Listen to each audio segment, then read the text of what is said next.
Hi guys, welcome back to my channel and this is my 7th lecture video D.Ed second semester Hindi subject.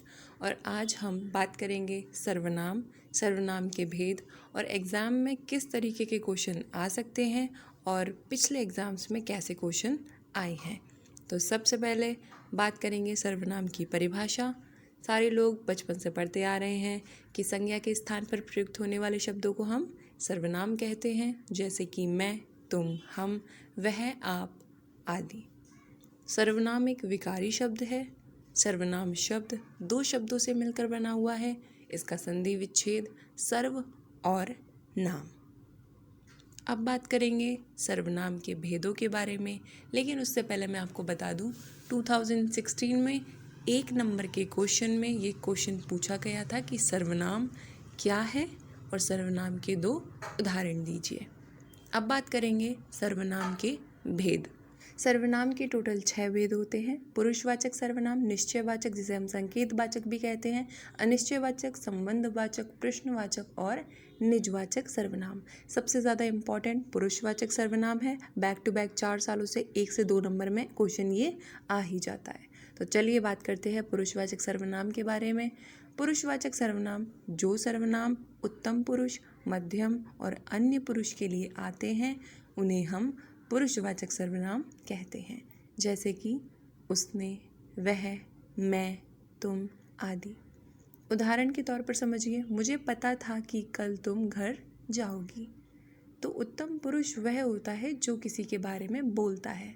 मध्यम पुरुष वो होता है जो इस बात को सुन रहा है, और अन्य पुरुष होता है जिसके बारे में बात की जा रही है।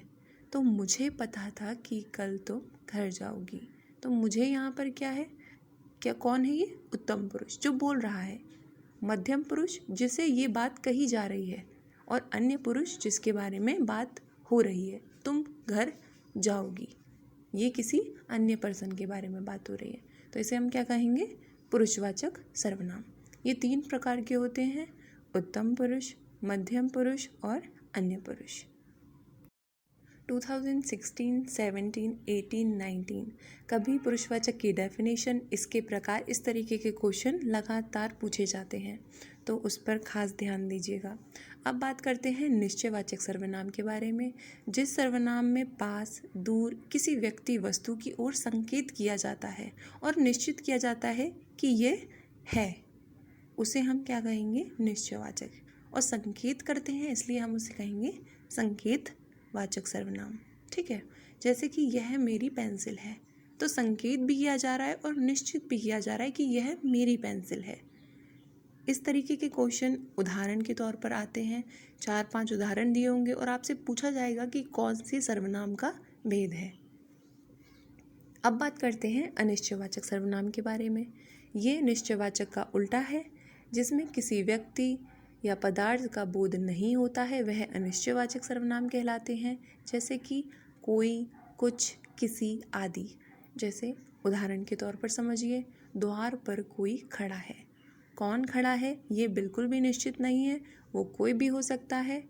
ठीक है, तो ये क्या हुआ? अनिश्चयवाचक। अब बात करेंगे संबंधवाचक सर्वनाम के बारे में। संबंधवाचक संज्ञा के स्थान पर आने वाले जिन 2 सर्वनाम संबंधों से संबंध का भाव प्रकट होता है उसे हम संबंधवाचक सर्वनाम कहते हैं। मतलब एक तरीके से उदाहरण हमारे सामने दिया हुआ है, जो मेहनत करते हैं वे सफल होते हैं। वाक्य एक है और 2 सर्वनाम शब्दों का आपस में संबंध दिख रहा है। अब बात करेंगे हम अगले सर्वनाम के भेद के बारे में, जो है प्रश्नवाचक सर्वनाम। नाम से आप समझ सकते हैं, जहाँ प्रश्न का बोध होगा वह प्रश्नवाचक सर्वनाम कहलाएगा। जैसे कि तुम कौन हो, कौन यहाँ क्या है?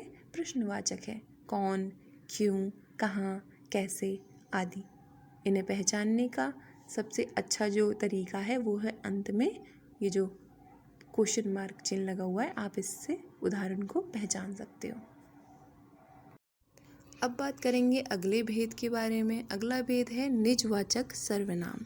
जो सर्वनाम जिसमें तीनों पुरुष में अपना होने की अवस्था या भाव प्रकट होता है उसे निजवाचक सर्वनाम कहते हैं। जैसे कि आप अपना काम खुद कर लेना, ये किसी से कहा भी जा रहा है और किसी अन्य पुरुष के बारे में बात भी हो रही है, तो ये हमारे निजवाचक सर्वनाम कहलाते हैं।